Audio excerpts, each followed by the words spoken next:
Jain boarding trust जागेच्या गैरव्यवहारावरून आरोप प्रत्यारोप सुरू होते आणि आता बिल्डर विशाल गोखलेने एक मेलद्वारे या ट्रस्टींना कळवलेलं आहे की मला हा व्यवहार रद्द करायचा आहे, थांबवायचा आहे। ज्यांनी आरोप केलेले होते ते राजू शेट्टी सध्या आपल्या सोबत आहेत। राजू शेट्टीजी, तुम्ही आरोप केलेले होते आणि विशाल गोखलेंचा ज्यांनी ही जागा विकत घेतलेली होती त्यांचा एक मेल प्राप्त झालेला आहे। त्या मेलमध्ये नक्की काय लिहिलंय पहिले? आत्ताच रात्री 10:30 वाजता माझ्याकडं या मेलची प्रत पोहोचली आणि याच्यामध्ये त्यांनी HND ट्रस्टला लिहिलेलं आहे की एकूणच समाजामध्ये होणारी टीका टिप्पणी आणि जैन समाजामध्ये निर्माण झालेला रोष आणि आलेला दबाव याच्यामुळं आम्ही हा व्यवहार पुढे चालवण्यामध्ये स्वारस्य दाखवत नसून हा व्यवहार आता रद्द करावा आणि त्यापोटी 10 ऑक्टोबरला आम्ही जे काही 230 कोटी रुपये HND ट्रस्टला दिलेले आहेत ते आम्हाला परत मिळावेत अशा प्रकारची मागणी त्यांनी या पत्रामध्ये केलेली आहे।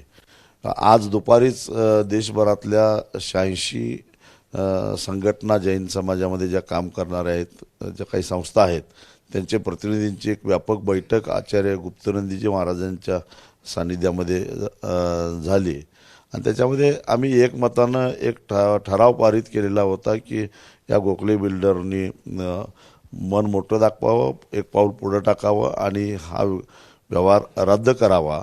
त्याचबरोबर HNDच्या ट्रस्टीने सुद्धा एक पाऊल पुढे टाकावं आणि हा व्यवहार रद्द करावा आणि हे HND बोर्डिंग पुन्हा सुरू करावं आणि विद्यार्थ्यांना इथं ॲडमिशन द्यावं असं आवाहन केलं होतं।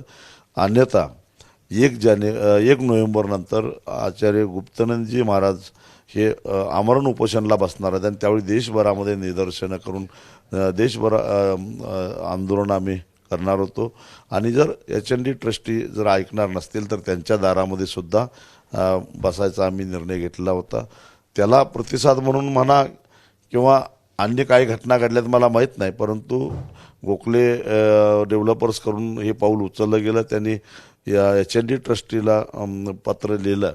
आता HND ट्रस्टीनं पुढे यावं आणि हा व्यवहार रद्द करावा। आम्ही समाधानी नाहीत, कारण आजही ह्या क्षणाला ह्या 3.5 एकर जागेवर नाव लागलेलं आहे, ते गोखले डेव्हलपर्स लागलेलं आहे। हा व्यवहार पूर्ण रद्द होईल त्यावेळी पुन्हा ते HND ट्रस्टचं नाव लागेल आणि म्हणून ट्रस्टीने आता याच्यामध्ये पुढाकार घ्यावा। त्यांनी जर का नाही घेतला तर 1 तारखेपासून 1 नोव्हेंबरपासून आंदोलन चालू होणार। उद्या 27 तारखेला देशभर निदर्शनं होणार आहेत, ती होणारच, ती काही थांबणार नाही आहेत। तेव्हा आता ट्रस्टीने ठरवायचं आहे काय करायचं ते।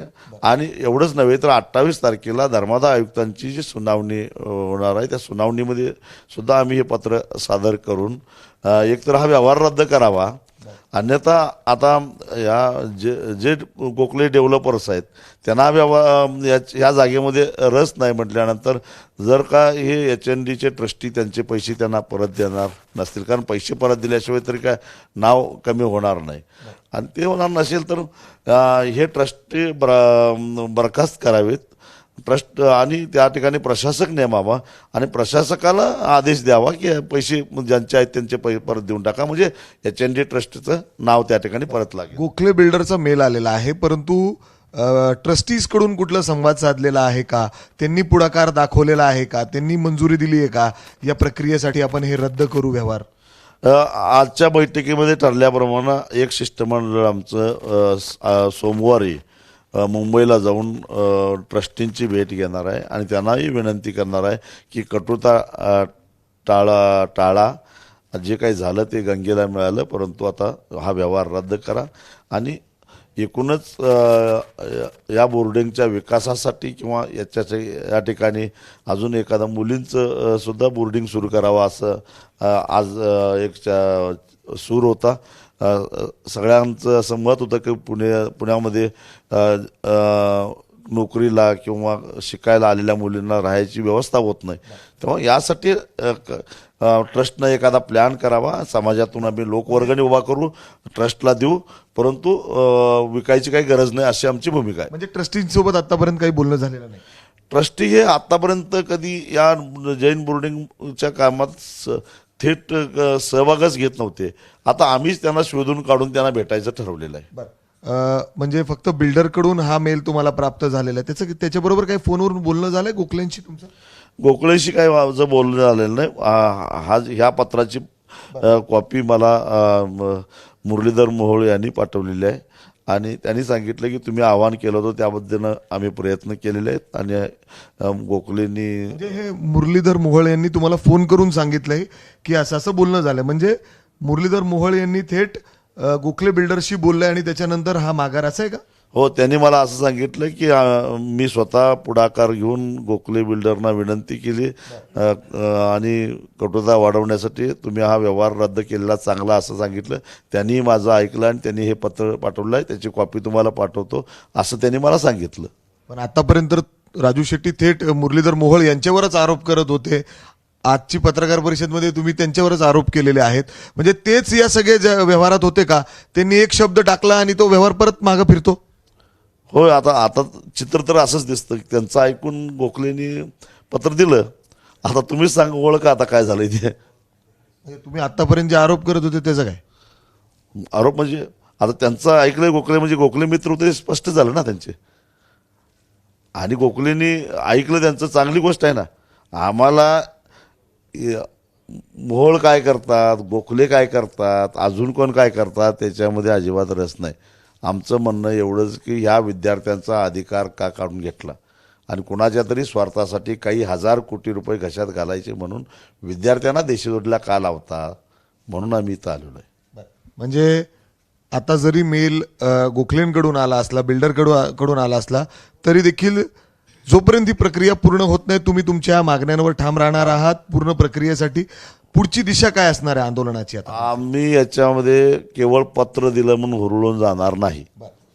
आमचं म्हणणं आहे की ह्या 3.5 एकर जागेवर गोखले डेव्हलपर्सचं नाव लागलेलं आहे, ते रद्द होऊन त्या ठिकाणी HND ट्रस्टचं नाव लागलं पाहिजे आणि HND ट्रस्टचं नाव लागल्यानंतर त्या ठिकाणी पुन्हा ते बोर्डिंग सुरू झालं पाहिजे. तिथं विद्यार्थ्यांनी येऊन ॲडमिशन घेतलं पाहिजे, तरच आम्ही समाधानी.